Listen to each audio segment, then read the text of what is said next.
नमस्कार मंडळी, कसे आहात तुम्ही? मी ठीक आहे आणि आशा करते तुम्ही ठीक असाल. स्वागत आहे तुमचं माझ्या प्रफुल्लता या चॅनलवर. आज आपण बघणार आहोत शेवग्याच्या शेंगाची म्हणजेच मुंगण्याच्या शेंगाची चमचमीत रस्सा भाजी. ती कशी करायची हे बघूया. तर चला, इथे आपल्याला शेवग्याच्या शेंगाची भाजी करायला शेवग्याच्या शेंगा घ्यायचे आहे. कुठे कुठे याला मुंगण्याच्या शेंगा पण म्हणतात. आता याचे 2-2 इंचाचे तुकडे करून घ्यायचे, आपल्याला चिरून घ्यायचे आहे. इथे आपण या शेंगा आता अशा प्रकारे चिरून घेणार आहोत. याचे 2-2 इंचचे असे तुकडे करून घ्यायचे आहे.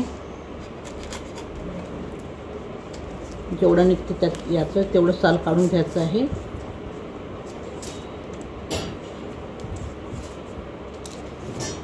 असे साल निघतात याचेवाले, असे काढून घ्यायचे.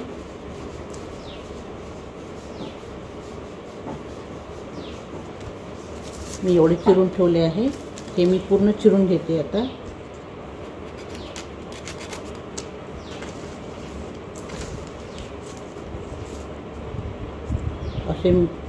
असे आपल्याला 2 किंवा 2.5 इंचाचे तुकडे करून घ्यायचे आहे. बघू शकता मी हे चिरून ठेवलेले आहे तुकडे असे. या शेवग्याच्या शेंगाचे मी जेवढे निघते तेवढे सालं काढून घेतलेले आहे. जास्त साले नाही काढायचे आहे. आता याला मी स्वच्छ 2-3 पाण्यामध्ये धुवून घेते. इथे भाजीच्या वाटणासाठी काही साहित्य लागणार आहे. इथे कोथिंबीर घेतलेली आहे, कांदा, खोबरं घेतले आहे. मी खोबऱ्याला गॅसवर भाजून घेतले. आलं लसूण घेतले आहे. आलं लसूण खोबरं आणि कोथिंबीरची आपल्याला पेस्ट करून घ्यायची आहे मिक्सरमध्ये, आणि कांदा बारीक चिरून घ्यायचा आहे. आता हे सगळं साहित्य मी मिक्सरच्या पॉटमध्ये टाकून घेतलेलं आहे. आता यामध्ये किंचित पाणी टाकून आपल्याला हे वाटण वाटून घ्यायचं आहे. इथे मी अद्रक लसूण कोथिंबीरचं वाटण वाटून घेतलेलं आहे. आता आपण फोडणीची तयारी करूया. मी पातेल्यामध्ये तेल गरम करायला ठेवलेलं आहे. इथे आता आपलं तेल गरम झालेलं आहे. यामध्ये आपण मोहरी घालून घ्यायची आहे. आपली मोहरी तडतडली की त्यानंतर आपण यामध्ये जिरं घालून घ्यायचं आहे.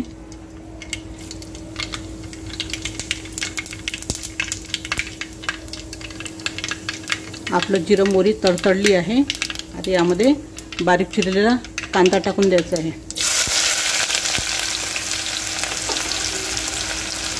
आणि हा कांदा आपला ब्राऊन होतपर्यंत छान परतून घ्यायचा आहे. इथे बघू शकता आपला कांदा छान गुलाबी झालेला आहे, असं ब्राऊन झालेलं आहे. आता यामध्ये हे आपण हिरवं वाटण टाकून द्यायचं आहे.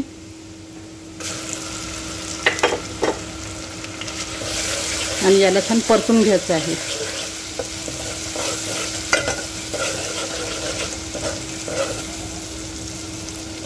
आणि याला 2-3 मिनिटं छान तेल सुटतपर्यंत शिजू द्यायचं आहे. मी याला छान 2-3 मिनिटं शिजून घेते तेल सुटेपर्यंत. इथे आता बघू शकता तुम्ही आपल्या मसाल्याला छान तेल सुटलेलं आहे. आणि आपले मसाले असे छान भाजले गेले पाहिजे, तेव्हाच आपल्या भाजीला छान चव येते. मसाले कच्चे ठेवायचे नाही किंवा जास्त करपू पण द्यायचे नाही. आपले हे मोकळं झालं, छान असं हलकं झालं आहे मसाला, म्हणजे समजायचं की आपला हा मसाला झालेला आहे. यामध्ये आता आपण कोरडे मसाले टाकायचे आहे.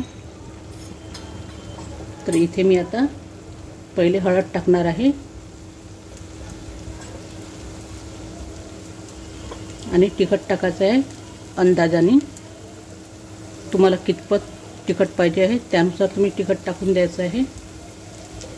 आणि इथे गोडा मसाला टाकायचा आहे. गोडा मसाला तुम्ही कोणत्याही कंपनीचा टाकू शकता. आणि धने पूड टाकायची आहे.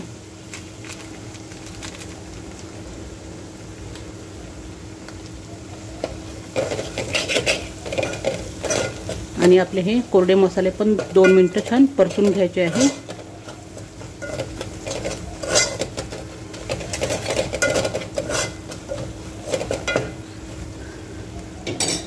आता यामध्ये आपण हे बारीक चिरलेले टमाटर टाकून घ्यायचे आहे।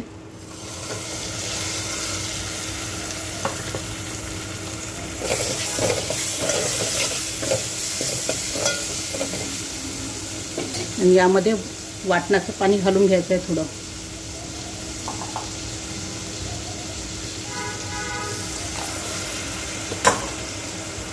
म्हणजे आपले हे मसाले जळणार नाही। आता आपले हे टमाटर छान मऊ शिजू देऊया। इथे बघू शकता तुम्ही आपले टमाटर पण छान शिजलेले आहे, छान मऊ झाले आहे।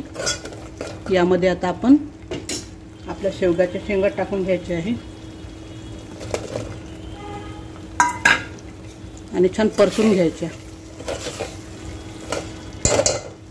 आणि इथे चवीकरता मीठ टाकून घ्यायचं आहे।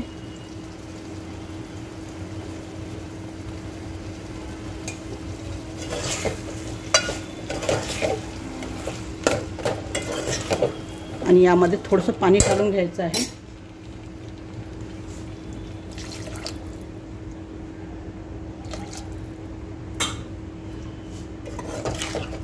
म्हणजे आपल्या शेंगा शिजल्या पाहिजे म्हणून आपण थोडंसं पाणी घालून घ्यायचं आहे।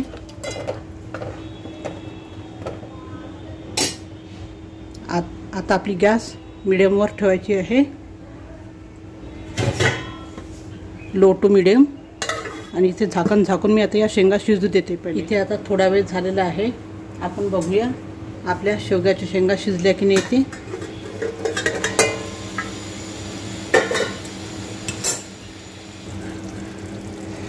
बघू शकता इथे छान तर्री आलेली आहे आणि आपल्या शेवग्याच्या शेंगा पण छान शिजलेले आहे। बघू शकता शेवग्याच्या शेंगा शिजायला वेळ नाही लागत, लवकर शिजतात।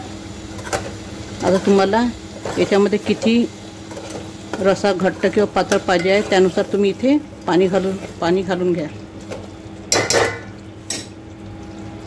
मी गॅस मोठा करत आहे आता। आणि यामध्ये आपल्याला तुम्हाला कितपत घट्ट किंवा पातळ रसा पाहिजे त्यानुसार इथे पाणी घालून घ्या। पाणी घातलेलं आहे आणि एकदा हलवून द्यायचं आहे याला। आणि आता छान उकळी येऊ द्यायची आहे, 5-7 मिनिटं शिजू द्यायचं आहे। मी पुन्हा झाकण बंद करून ठेवते। आता इथे थोडा वेळ झालेला आहे, आपण बघूया आपली भाजी शिजली की नाही ती। बघू शकता आपली भाजी छान शिजलेली आहे। आता यामध्ये आपण हे चिंच टाकून घ्यायची आहे आणि गूळ टाकून घ्यायचं आहे। म्हणजे ही भाजी छान आंबट गोड छान वाटते खायला। तुम्हाला जर आवडत असेल तर नक्कीच टाका। आणि आता यामध्ये कोथिंबीर टाकून घ्यायची आहे छान। तर अशा तऱ्हेने आपली शेवग्याच्या शेंगाची भाजी तयार झालेली आहे। तर अशा तऱ्हेने तयार झालेली आहे आपली शेवग्याच्या शेंगाची रस्साभाजी। ही रस्साभाजी छान आंबट गोड झालेली आहे आणि एकदा तुम्ही नक्की ट्राय करा। आणि तुम्हाला जर माझा हा व्हिडिओ आवडला असेल तर तुम्ही माझ्या व्हिडिओला लाईक करा, शेअर करा आणि सबस्क्राईब करा। धन्यवाद। ही भाजी तुम्ही पोळी, भाकरी, भात कशासोबतही खाता येते, खायला खूप चविष्ट वाटते। एकदा नक्की ट्राय करून बघा।